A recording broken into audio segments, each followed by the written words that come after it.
नमस्कार दोस्तों, जय माँ लक्ष्मी, ओम हरि। स्वागत है आप सभी का हमारे YouTube चैनल में। हिंदू कैलेंडर के हिसाब से फाल्गुन मास के शुक्ल पक्ष की एकादशी तिथि को अमालिका एकादशी के नाम से ही, जो एकादशी अमालिका एकादशी के नाम से जानते हैं और अमालिका एकादशी मनाते हैं। दोस्तों, इस दिन रंग पंचमी का पर्व भी मनाया जाता है। यदि हम हिंदू धर्म की माने तो अमालिका एकादशी का विशेष महत्व होता है। इस दिन भगवान विष्णु की पूजा करने के साथ साथ यदि आंवला पेड़ की भी पूजा करते हैं तो इसे बहुत ही शुभ माना जाता है, क्योंकि नाम से ही स्पष्ट है, अमालिका एकादशी। इस दिन आंवले की पूजा करने का विशेष महत्व है। इस दिन आंवले की पूजा के साथ साथ यदि कोई भी व्यक्ति गौ माता की पूजा कर ले तो ऐसे व्यक्ति का उद्धार हो जाता है। 2 मार्च सुबह 6:29 पे अमालिका एकादशी प्रारंभ हो जाएगी, जो कि 3 मार्च सुबह 9:01 तक रहेगी। दोस्तों, उदय तिथि के हिसाब से अमालिका एकादशी 3 मार्च 2023 को मनाई जाएगी। पूजा का जो शुभ मुहूर्त है 6:45 से 11:06 तक, ये पूजा का शुभ मुहूर्त है। तो दोस्तों, अमालिका एकादशी के दिन कुछ ऐसे कार्य हैं जो आपको नहीं करने चाहिए, जैसे इस दिन नाखून, बाल इत्यादि नहीं कटाना चाहिए। और इस दिन आप जो गौ माता की सेवा करते हैं, हमारे बड़े ने बताया है कि यदि आप इन उपायों को कर लेते हैं तो आपके जीवन संवर जाएगा, आपकी तारता हो जाएगी, दुर्भाग्य मिट जाएगा। हिंदू धर्म के अनुसार गौ सेवा से बढ़कर कोई सेवा नहीं होती है। धार्मिक ग्रंथों में लिखा है, गाहो विश्वास्त्र माता, अथा गाय विश्व की माता है। गाय पालने से घर में शांति मिलती है। आज भी भारतीय समाज में गाय को गौ माता कहा जाता है। शास्त्रों के अनुसार ब्रह्मा जी ने जब सृष्टि की रचना की थी तो सबसे पहले गाय को ही पृथ्वी पर भेजा था। सभी जानवरों में गाय एकमात्र ऐसा जानवर है, एक ऐसा मन्य है जो माँ सप्ताह का उच्चारण करता है। इसलिए माना जाता है कि माँ शब्द की उत्पत्ति गौ वंश से हुई है। गाय हम सबको माँ की तरह अपने दुग्ध से पालन पोषण करती है। कहते हैं, जो गौ माता के खून से उड़ी हुई धूल को सिर पर धारण करता है वे मानव तीर्थ के जल में स्नान कर लेता है। आयुर्वेद के अनुसार ही माँ के दुग्ध के बाद बच्चे के लिए सबसे फायदेमंद गाय का दूध होता है। देवता, ब्रह्मांड, गौ, साधु तथा साध्वी, इस स्त्रों के बल पर ही ये जगत टिका हुआ है, इसलिए ये सभी पूजनीय है। शास्त्रों के अनुसार गाय माता जिस स्थान पर जल पीती हैं वह स्थान तीर्थ के तुल्य होता है। प्राचीन ग्रंथों में सूरभि, कामधेनु, पद्मा, कपिला आदि गायों के महत्व बताए गए हैं। गौ माता के गले में घंटी जरूर बांधना चाहिए। गाय के गले में घंटी बांधने से गौ माता की आरती होती है। गौ पूजा से मन वांछित फल की प्राप्ति होती है। घर की समृद्धि के लिए घर में गाय का होना बहुत शुभ माना जाता है। कहा जाता है कि विद्यार्थी को अध्ययन के साथ ही गाय की सेवा अवश्य करनी चाहिए। इससे उनका मानसिक विकास तेजी से होता है। संतान और धन की प्राप्ति करने के लिए भी गौ माता को चारा खिलाना चाहिए, उनकी सेवा करनी चाहिए, वह इसका बेहद अच्छा परिणाम मिलता है। भविष्य पुराण के अनुसार गाय के प्रति अन्न में ईश्वर का वास होता है। जैसे गाय के सिंह में तीनों लोक के देवी देवता विद्वान रहते हैं। सृष्टि के रचनाकार ब्रह्मा और पालनहार करता भगवान विष्णु गाय के सिंह के निचले हिस्से में विराजमान होते हैं। गाय के सिंह के मध्य में शिव शंकर विराजते हैं। गौ माता के ललाट में माँ गौरी तथा नासिका भाग में भगवान कार्तिकेय विराजमान होते हैं। गौ माता की एक आंख में सूर्य व दूसरी आंख में चंद्रदेव का वास होता है।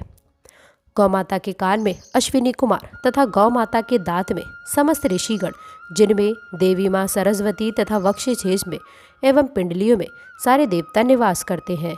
गौ माता के खुरों के मध्य भाग में गंधर्व, अग्रभाग में चंद्रमा एवं भगवान अनंत बसते हैं तथा पिछले भाग में मुख्य अप्सराओं का स्थान है। गाय के रोम कोकपों में ऋषिगण तथा चमड़ी में प्रजापति निवास करते हैं। तो ये थे गौ माता के शरीर में निवास करने वाले देवी देवता के नाम। गौ माता के मूत्र में गंगा मैया का भी निवास होता है तथा इनके पूरे शरीर में 33 कोटि देवी देवताओं का वास माना जाता है। धार्मिक आस्था है कि गाय अपने सेवी कराने वाले व्यक्ति के सारे पाप अपनी सांस के जरिए खींच लेती है। गाय जहाँ पर बैठती है वहाँ के वातावरण को शुद्ध करके सकारात्मकता से भर देती है। ऐसा शायद इसीलिए कहा जाता है क्योंकि गाय जहाँ पर भी बैठती है वहाँ पूरे निर्धरता के साथ बैठती है। कहा जाता है अपनी बैठी हुई जगह से सारे पाप को अपने अंदर समा करके उस जगह को शुद्ध करने की क्षमता केवल गाय माता में होती है और गाय माता उस जगह को शुद्ध भी करती है।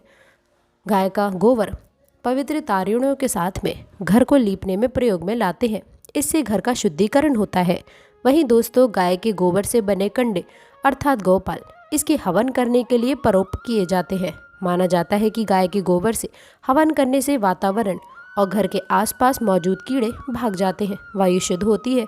वहीं गौमूत्र को कई तरह की दवाई बनाने में प्रयोग किया जाता है, क्योंकि इसमें रोगाणुओं को मारने की क्षमता होती है। और भी जानकारी बताने से पहले सबसे प्रार्थना करती हूँ कि यदि आप वीडियो में बताई गई जानकारी अच्छी लग रही है तो वीडियो को लाइक करें और चैनल को सब्सक्राइब ज़रूर करिएगा। यदि आप भी सच्चे हिंदू हैं, गौ माता को माँ मानते हैं, तो कमेंट बॉक्स में जय गौ माता अवश्य लिखें। और दोस्तों, वीडियो पूरा ज़रूर देखना। गाय के पिछले पैर के खुरों के दर्जन करने मात्र से कभी अकाल मृत्यु नहीं होती है, क्योंकि गाय के पीछे के पैर के जो खुर है ये कोई साधारण खुर नहीं है। ये स्वयं काल को नाश करने वाला कहे गए हैं। वह धूली वेला अर्थात जिस समय चरवाहे गायों को जंगल से चराकर घर वापस लौटते हैं, उस समय गाय के खुर से उत्पन्न हुई धूल अथवा धूली यदि किसी पर पड़ जाए तो उसके समस्त पाप नष्ट हो जाते हैं। साथ ही साथ ये दरिद्रता रूपी अलक्ष्मी को भी नष्ट करने वाले भी हैं। गाय की प्रदक्षिणा करने से चारों धाम के दर्शन का लाभ प्राप्त होता है, क्योंकि गाय के पैर में 4 धाम बसते हैं। जिस प्रकार पीपल का वृक्ष एवं तुलसी का पौधा ऑक्सीजन छोड़ता है, उसी प्रकार एक छोटा चम्मच देसी गाय का घी जलाते हुए कंडे पर डालें व इसे जलाते हुए आप 1 टन ऑक्सीजन बन जाता है। गाय माता में सूंघने की क्षमता तीव्र होती है। वह 6 मील तक की दूर की गंध को पता लगा सकती हैं। जहाँ गौ माता का निवास होता है वहाँ वास्तु दोष समाप्त हो जाते हैं। गाय के शरीर पर हाथ फेरने से रक्तचाप संबंधी व्यावधि दूर हो जाती हैं। गौ माता गुणों का भंडार है। गौ माता के गुणों पर जितना प्रकाश डाला जाए, गौ माता के दर्शन जितने किए जाए, उनकी विशेषता बताया जाए, वो बहुत कम है। जो व्यक्ति गौ माता की नित्य प्रतिदिन सेवा करता है, पूजा आराधना करता है, उन पर आने वाले जितने भी प्रकार की विपदाएं हैं गौ माता हर लेती है। गौ माता के खुर अथवा गौ माता के पैर के नाखून में नाग देवता का वास होता है। जहाँ गौ माता विचरण करती हैं उस जगह पर सांप बिच्छू नहीं आते हैं। बहुत से लोग गौ माता को रोटी खिलाते हैं। पौराणिक मान्यता के अनुसार घर में बनी पहली रोटी गौ माता को खिलानी चाहिए। इसके बाद ही परिवार के सदस्य को रोटी खानी चाहिए। माना जाता है कि गौ माता को पहली रोटी खिलाने से पुण्य के साथ साथ और भी कई प्रकार के लाभ मिलते हैं। कौन कौन से लाभ मिलते हैं, वीडियो में बने रहिए। तो गौ माता को रोटी खिलाने से देवी देवता प्रसन्न होते हैं। सभी देवताओं में प्रसन्नता आती है तथा सभी देवी देवताओं को प्रसन्न करने के लिए गौ माता को रोटी खिलाना एकमात्र एक ऐसा सरल उपाय है जो तीव्र रूप से काम करता है। गौ माता को पहले रोटी खिलाने से पुण्य मिलता है। गौ माता को कभी भी खाली रोटी नहीं खिलाना चाहिए। रोटी के साथ में चीनी या गुड़ जो भी देना चाहिए। गाय को रोटी खिलाने से देवता प्रसन्न होते हैं, इसलिए भगवान को भोग लगाने के तौर पर गौ माता को पहली रोटी खिलाई जाती है। माना जाता है कि इससे सुख समृद्धि आती है, सारी मनोकामना पूर्ण होती है, परिवार में खुशियों का वास होने लगता है। जिस घर में गाय को पहली रोटी खिलाई जाती है उस घर के सदस्य बहुत तरक्की करते हैं। जिस घर में गाय की सेवा की जाती है उस घर में लक्ष्मी माँ की कृपा हमेशा बनी रहती है। बैठी हुई गौ माता को रोटी और गुड़ खिलाना बहुत ज़्यादा शुभ माना जाता है। सनातन धर्म में मनुष्य की परेशानियों को लेकर के कई तरह के उपाय हमारे शास्त्रों में बताए गए हैं, जिसको अपना करके मनुष्य बहुत हद तक लाभ पा सकते हैं। मान्यता है कि जो व्यक्ति नियमित रूप से गौ माता को रोटी में गुड़ रख करके खिलाते हैं उसके हर क्षेत्र में उन्नति होती है, लगातार उसे तरक्की मिलती है। अगर आप भी तरक्की पाना चाहते हैं तो नियमित रूप से गाय को गुड़ के साथ रोटी खिलाना शुरू कर दें। जो व्यक्ति गाय को प्रतिदिन गुड़ के साथ रोटी खिलाते हैं उसे अलौकिक शक्ति की सहायता प्राप्त होती है। उसके हर बिगड़े काम संवर जाते हैं। मान्यता के अनुसार प्रतिदिन गुड़ के साथ साथ गाय को रोटी खिलाने से बिना किसी रुकावट के लंबे समय से अटके काम भी पूरे हो जाते हैं। और ये भी मान्यता है कि जिस व्यक्ति को संतान सुख की इच्छा होती है वह रोज सुबह गाय को गुड़ खिलाए।